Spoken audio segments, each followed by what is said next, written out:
اور نماز عید کے بعد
کا یہ ایمان کی حالت میں جواب رہتا ہے، اللہ کی وحدانیت میں یقین کرنا، نبی کی رسالت میں یقین کرنا، اور پھر جو پیغام میرے آقا جو میسج اللہ نے میرے سرکار کو عطا کیا ہے، میرے محبوب نبی کو عطا کیا ہے، اس پہ وہ زندگی گزارتا ہے، تو اس کا انعام یہ ملا کہ جو ایمان کی حالت میں آ کر پھر جہاد کرتا ہے، اپنی پاک کی زندگی تو سب سے زیادہ قیمتی ہے، اللہ کی راہ میں قربان کرتا ہے، اس کی وحدانیت کے لیے، اس کے پیغام کی بقا کے لیے کرتا ہے، تو اس کا انعام کیا ملا کہ اسے 400 حج کا ثواب ملتا ہے، 400 حج کا ثواب ملتا ہے۔ اس میں میرے آقا کے عاشق کمپینین صلی اللہ علیہ وسلم کچھ نوجوان بھی تھے اور کچھ بوڑھے تھے، اور بوڑھے جو زیادہ عمر والے انہوں نے کہا، انہوں نے سوچا کہ ہمیں یہ سعادت کیسے حاصل ہوگی، یہ ہم تو نہیں حاصل کر سکتے، یہ نوجوان طاقت والے کر دیں گے۔ تو اس ادا کو رب نے پسند فرمایا، اور اس کی شان نزول میں اس کے راوی سے حضرت علی شیر خدا ہے، انہوں نے فرمایا کہ میرے محبوب کو یہ پیغام پہنچا دیا کہ جاؤ میرے محبوب کو یہ پیغام سنا دو، جو آپ کی شان میں میرے محبوب کی بارگاہ میں ایک بار ضرور پڑے گا، اسے 400 جہاد کا ثواب ملے گا۔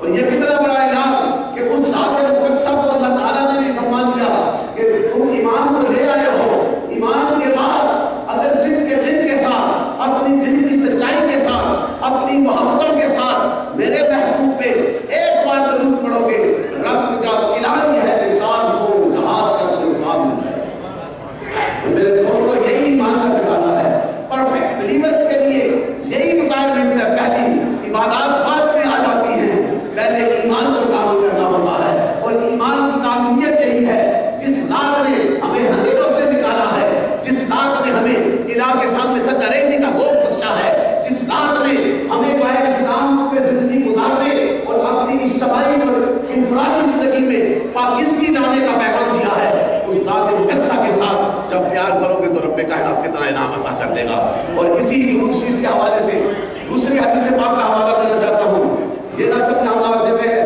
we are the seekers and the lovers of the Prophet Islam, we don't need any other way، ہمارا تو کام یہی ہے، ہم تو غلام ہیں نا، غلاموں کا کام کیا ہے، تم اڈاپٹ اور وی اپن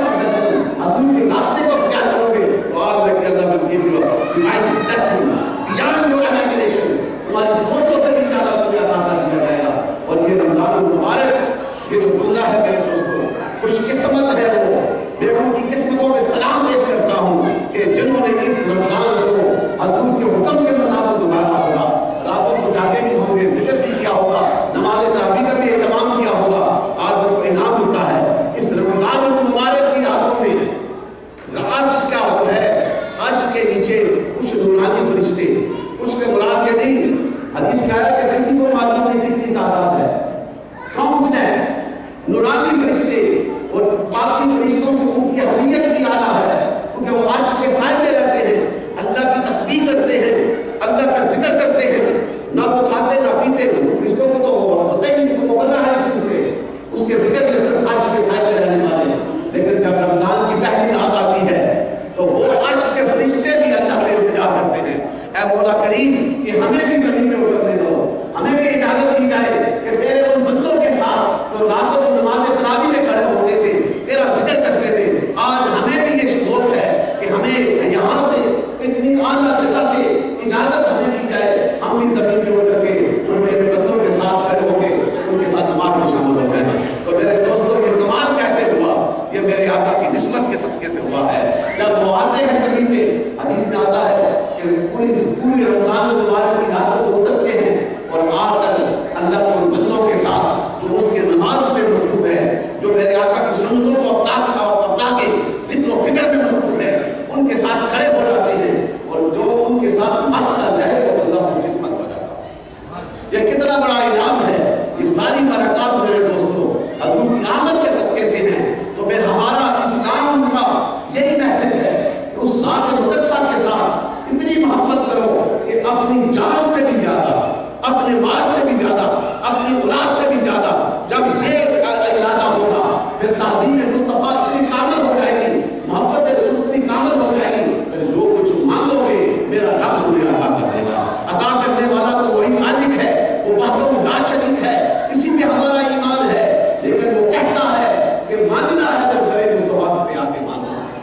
آقا کا وسیلہ مانگو، پھر دیکھو میں تمہیں کیسے عطا کرتا. اس لیے یہ وسیلہ اتنا کامل ہے کہ رب نے خود کہا کہ یہ وما ارسلناک الا رحمۃ للعالمین، یہ کائنات کی رحمت ہستی ہے، تو جب اس کا وسیلہ کیا جائے گا تو پھر سوچو وہ دعا رد ہوتی ہے کہ نہیں؟ وہ رد نہیں ہوتی، وہ اللہ کی بارگاہ میں قبول ہو جاتی ہے. اور میرے دوستوں اسی دعا کی برکتوں کا ایک محبتوں کا انداز، یہ محبتیں انداز ایسے نہیں ملتی. یہ ان سے پوچھو جن کے سینے میں میرے آقا کی محبت ہے.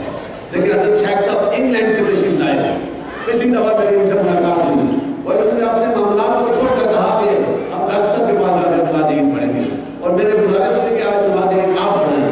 لیکن انہوں نے مانا نہیں دی. پھر بھی میں کوشش کرتا ہوں تو دعا کریں. یہ محبتیں ہیں، یہ صوفیاء کے ساتھ محبت ہونی چاہیے، وہ جس سلسلے کا ہو، لیکن تمہاری محبت کا عمل ہوگی تو پھر انعام ہوگا. علامہ عامر صاحب تشریف لائے ہیں جو ان کا بھی مشکور ہوں. اور میرے دوستوں یہ ایک حوالہ، یہ بڑی خوبصورت بات، ہم اپنی آرگومنٹس کو نہیں اب سے کامل کرنا چاہتے، لیکن میں اپنی ہر جہاں سے میں پڑھتا ہوں، میں کوشش کرتا ہوں کہ حضور کی محبت کا بھی فیض مل جائے. اور میں علامہ قرطبی کا یہ حوالہ دینے لگا ہوں. ابن کثیر نے اسے روایت کیا ہے، حافظ ابن کثیر نے اسے روایت کیا ہے. اور یہ کیسے کہا کہ صدیوں بعد حضور کے روضہ کے سامنے وہ بیٹھا ہے، دعائیں کر رہا ہے. روضہ رسول کے پاس جانے والوں، یہ امام ہے اور یہ دعائیں کر رہا ہے. اسی اثناء میں مدینہ کا ایک بدو آ جاتا ہے، مدینہ کا ایک بدو آتا ہے دوڑ کے، آ کے روضہ رسول کے سامنے کھڑے ہو گئے. سورہ نساء کا آیات پڑھتا ہے جس کا مفہوم یہ ہے کہ جب تم اپنی جانوں پہ ظلم کر لو، تم یعنی گناہوں کی زندگی بسر کرتے ہو اور پھر دوڑ کے میرے رسول کے پاس آ جاتے ہو اور پھر رسول کا وسیلہ مانگ کے دعا کرتے ہو، رب کہتا ہے میں تمہارے گناہوں کو بخش دیتا ہوں. یہ وہ رو رو کے کہہ رہا تھا، اونچی آواز سے گڑگڑا کے روضہ رسول کے سامنے کھڑے ہو گئے. حضور کے پاس صدیوں بعد کا یہ واقعہ. اور پھر ایک اشعار پڑھتا ہے، اور اشعار یہ پڑھتا ہے، اس نے کہا اے رسول کہ جس قبر انور میں تو آرام فرما رہا ہے، یہ قبر انور کائنات کی تمام قبروں سے اعلیٰ ہے اور اس میں ایسا نور ہے جس نور سے مدینہ کے پہاڑ اور ریگستان منور ہو رہے ہیں اور خوشبوئیں پھیل رہی ہیں. اور یہ وجود ایسا ہے کہ یہ وجود تمام مدینوں سے مکرم ہے. اور میرا ایمان ہے کہ میں اس قبر انور میں جو لیٹا ہوا اس سے میں فدا ہو جاتا ہوں، میں قربان ہوتا ہوں. اور میں یہ کہہ کر جب وہاں سے نکلتا ہے پھر اللہ رسول سے سلام کر کے جاتا ہے. امام اپنے بیٹھا ہوا ہے، وہ کہتا ہے یہ ہماری ساری باتیں سن رہا تھا، سننے کے بعد مجھے بھوک آ گئی، میں نیند کی حالت میں تھا. حضور کا دیدار ہو جاتا ہے، نبی رحمت کا دیدار ہوتا ہے. اور کبھی مالا آ کے کہتا ہے اٹھو تم نے یہاں پہ بیٹھے ہو، میرے اس غلام کو یہ پیغام سنا دو، جا کے اسے بتا دو کہ میری قبر پہ آ کے جس نے مجھ سے یہ دعا میرا وسیلہ مانگ کے دعا کی ہے، اسے یہ جا کے سنا دو کہ رب نے تیرے گناہوں کو بخش دیا ہے اور تیری دعا کو قبول کر لیا ہے. یہ کتنا بڑا کرم. تو یہی عقیدہ ہے ہمارا کہ آج بھی حضور کی بارگاہ سے جو کچھ مانگیں گے میرا رب ہمیں عطا فرما دے گا. اور یہی عقیدہ لے کے ساری زندگی جو اس پہ قائم رہے گا اسی کا ایمان کا عمل ہوگا. اور وہ یہ ایمان کا تقاضا یہی ہے کہ حضور آقا مدنی تاجدار سے وفا کر دو اور وفا کرنے کا یہ تو آج ہم حدیث کے حوالے اس لیے عاشقوں کو ضرورت نہیں ہوتی، وہ تو عاشق ہوتے ہیں، وہ تو حضور کے ہر ادا پہ قربان ہونے والے ہیں. یہ صوفیاء لوگ، یہ چشتی ہو یا قادری، یہ نقشبندی یا ویسی یا شاذلی، یہ سارے آرٹرز جو ہیں یہ میرے نبی کے محبت کا پیغام دینے والے ہیں. ان کے ساتھ وابستہ رہنے والے خوش قسمت اس لیے کہ وہ حضور سے وفا کرتے ہیں. جب ان کے چہرے کو دیکھو تو نور چمکتا ہے، جب ان کی گفتگو سنو تو پھر حضور کی محبت کا فیض ملتا ہے. اور یہ حدیث سے بات میں ہے کہ اہل علم اور اہل طریقت اور اہل حقیقت وہی ہے کہ جن کے قرب میں آ جاؤ، جن کا چہرہ دیکھو تو خدا یاد آ جائے، اور جن کی باتیں سنو تو تمہارے دین کے علم میں اضافہ ہو جائے، اور جن کا عمل دیکھو اگر وہ ایکشن کرتے ہیں اس کو دیکھو تو تمہیں آخرت یاد آ جائے. یہی وہ اہل اللہ ہے. اور یہ آتے رہیں گے کہ نبوت کا دروازہ بند ہو چکا ہے، آپ کوئی نبی نہیں آئے گا. آخری نبی جو ہے لا نبی مہدی، میرے نبی کے بعد کوئی نبی نہیں ہے. اور جو مانتا ہے وہ کار اسلام سے خارج ہے، اور جو میرے نبی کو آخری نبی مانتا ہے وہ مومن بن جاتا ہے. اور میرے دوستوں اس نبی رحمت کی اس محبتوں والی فضا کو قائم رکھنے کے لیے، اس فیض کو آگے بڑھانے کے لیے ملائکہ کے دروازے کو کھول دیا گیا ہے. اور قیامت تک یہ